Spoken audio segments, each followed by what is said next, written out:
Hi, I'm Bybreen and welcome back to another episode of Soul Stirring Astrology. And what a power-packed time we're having, particularly from early November through to about the 10th of November. And the reason for this is because there are some very powerful aspects that are taking place as I speak. So first of all, I want to draw your attention to the aspect that's taking place between Venus and Mars, and there's a conjunction between these two planets that's happening in Virgo. And so where there's a conjunction, that means that the energies are being united between these two planets. And they also speak to the feminine and the masculine and the harmonizing of these energies within in each of us individually, as well as gender-wise, men and women, as well as it's being shown on a personal as well as a collective basis. So Venus here is in Virgo, but it's in its detriment, and the reason for this is because it's in its weakest position. It's opposing Pisces, and there is where Venus is exalted, where it will be in its most powerful position. And so in this case, Mars is the stronger planet because of the elements it's in. But what Mars does here is that it energizes Venus, and so therefore it's a great time to step forward in what you believe in, because Venus rules your values, and Mars provides the energy. It's like the wind beneath Venus's wings, so that she's able to step forward confidently to go out and achieve what it is that she wants to. So really favourable aspect. Also, we've had Venus has been around since end of July, and therefore it was retrograding. So it retrogrades towards the end of July, right throughout August, and then moved direct in September. But during this whole time, there's been this wonderful companionship with Venus and Mars travelling together through Leo and then through Virgo. And so what we've been experiencing this harmonization between these two energies, these two planets. And what has happened on a public stage is that we're seeing Venus and Mars played out publicly. So, for example, the Hollywood actress Jennifer Lawrence wrote this critique, and it's entitled, "Why is it that I'm paid less than my male co-stars?" And so this has sent the cat amongst the pigeons within Hollywood and the Hollywood studios.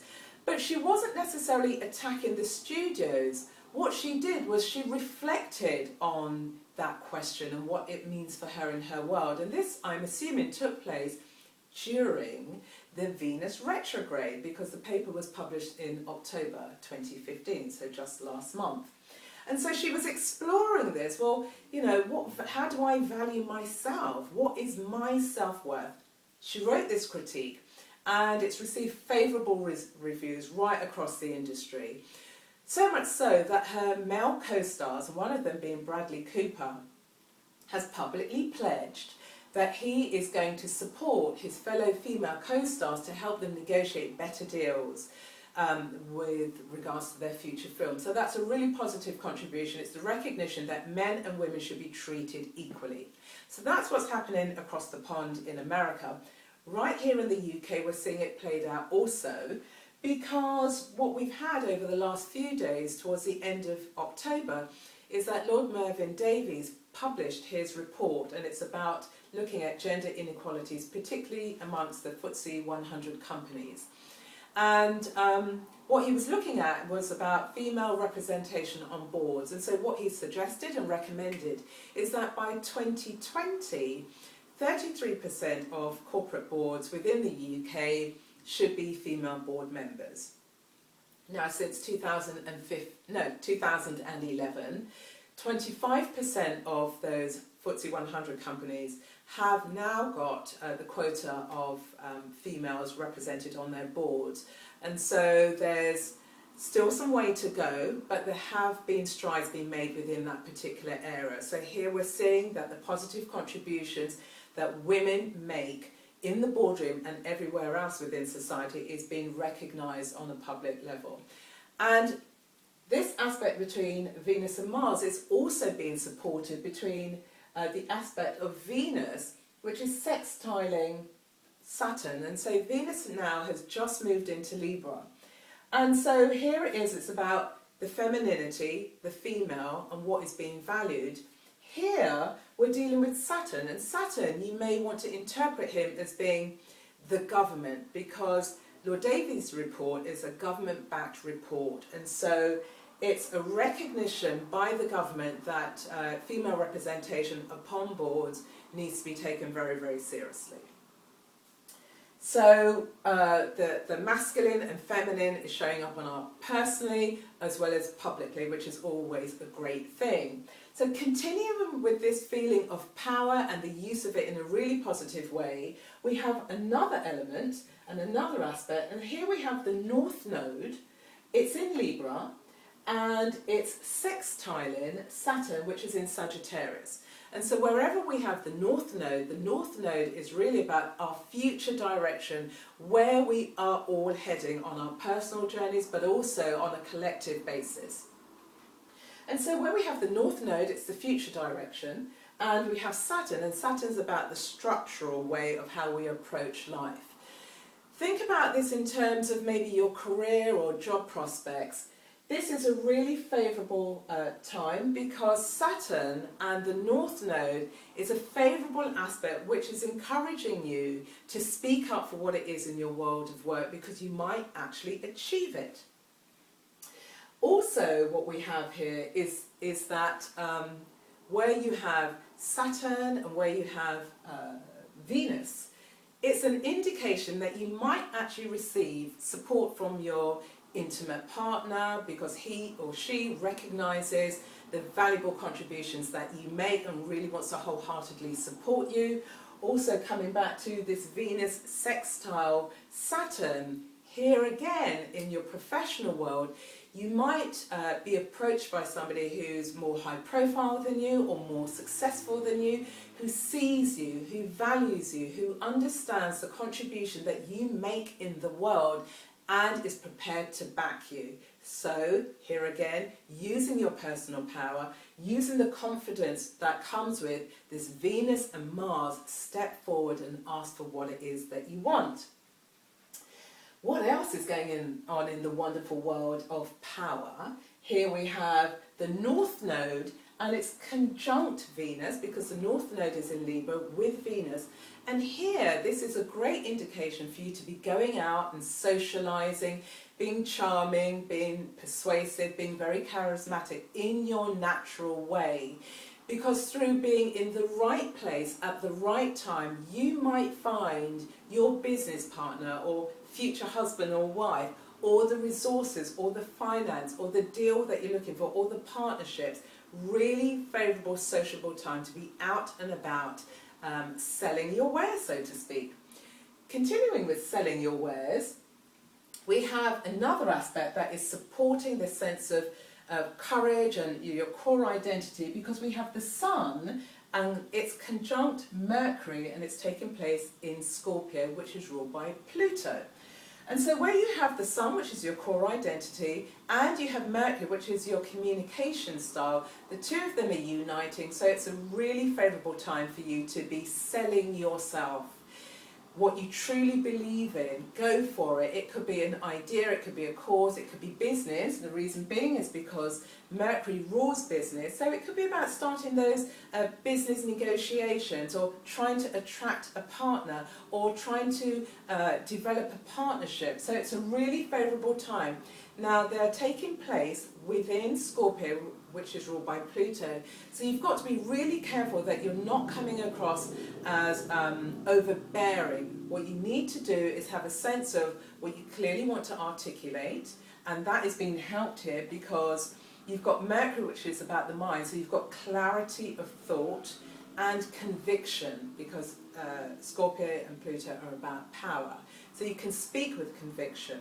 Because it's happening in Scorpio, there's a sense of depth and profundity in terms of what it is that you're articulating. So it's a really great time. It feeds into this whole narrative of stepping forward, stepping up, and going for what you want in a very positive way. Also, we have the Sun, and the Sun is trining Chiron, and Chiron is in Pisces, which is ruled by Neptune. And so Chiron is understood to be the wounded healer in all of us. However, it's a trine that's taking place between the core identity, i.e. the sun, and Chiron. So there's a merging, there's a fusion, there's a healing that's already taken place, so that you are able to step forward really confidently and go for what it is that you want. And also, because it's a trine, it's a clear indication of leadership abilities. So here we have this selling of yourself in the world. And it's an opportunity for you to build a following, a tribe, people who believe in what it is that you're putting forward into the world. So great time to begin attracting. So you're like a magnet. We're seeing it, you know, with Venus, which is around the values, how you're magnetizing yourself. And here again, we've got the sun, all about being in the public realm and showcasing who you are. And you will be able to gain the public's backing in some way. And the reason for this is because Chiron is in Pisces, it's ruled by Neptune, and Neptune is about the collective. So that you might begin to feel a sense of collective support along the path that you are currently walking. So this whole sense of this new identity and showing up is again being supported by this aspect. So we have Pluto in Capricorn, and it's squaring Uranus in Aries. Very, very powerful signs. Now, there are two outer planets, so there's a sense it's got a generational and a public sense to it, and so therefore we'll all be feeling Pluto and Uranus in some form or another. But on a personal basis, Uranus is about personal revolution. It's in Aries, so it's that self-starting sign. Can't wait to break free, let go of the old. So here we have revolution. It speaks to the whole theses of Pluto, because Pluto is about regeneration, shedding the old, rebirthing, which ties in again when we have the feminine and masculine coming together, harmonizing, creating birth. So birthing and power. Pluto here is in Capricorn. Pluto wants to break down those boundaries. Capricorn here is ruled by Saturn, that wants to maintain, it wants to constrain, and it wants to limit its exposure. Whereas Pluto says the old is over, it's done, now is time for you to revolutionize yourself. That's feeding into the theme of Uranus. It's a square, so you might feel a tension in yourself. You might understand that, well, I do have this fantastic idea and this cause or whatever it is, or this business concept that I want to take into the world. I'm feeling a bit reticent and I'm feeling slightly uncomfortable. You don't have to unshackle yourself. Everything is favourably flowing towards you to go for what it is that you want. And because we've got this North Node involved in the transits that's taking place, it really is a spectacular time to go for it. So the quote I want to leave you with this week is from the Tao Te Ching. And what it says is, to master others is strength, but to master yourself is true power. So I hope you have a powerful, illuminating time over this next week to 10 days. Really go for it, because everything, you know, it's change. Change is here, change is happening, and don't miss out. So if you found any of this useful, feel free to share it with your network, subscribe, like, and if you've got any comments, I'd love to hear from you. Put them in the comment box below, and have a powerful time. Until next time, bye.